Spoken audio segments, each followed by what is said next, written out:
Madam Speaker, yesterday the UN Climate Change Summit in Copenhagen, Denmark began.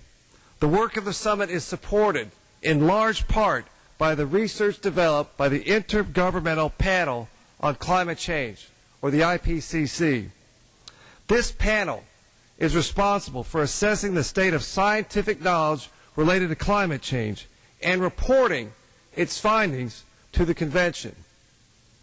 And it is not a stretch to say that policymakers in the United States and many other countries rely upon and use the data compiled by the IPCC as a basis for making predictions on future climate conditions and setting policy to limit potential causes of climate change. The emails that emerged recently from the University of East Anglia call into question the accuracy of the IPCC data. There is evidence that researchers suppressed science and data that did not conform to their preferred outcomes. I'd like to read from one of the emails that was discovered. I can't see either of these papers being in the next IPCC report.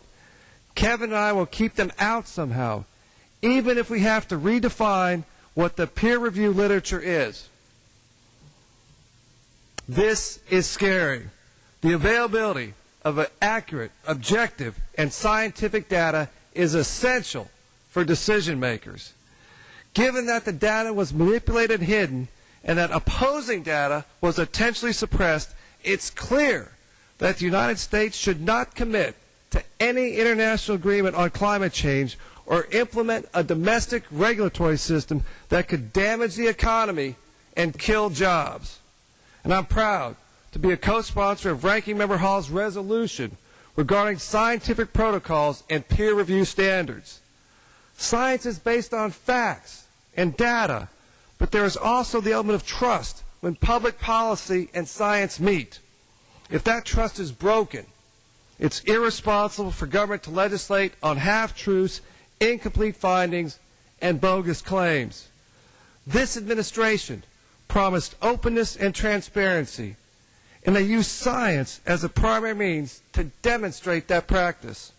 It's time for the administration to stand up for the principle of openness, even if it means exposing findings that don't meet their pre-existing policy initiatives.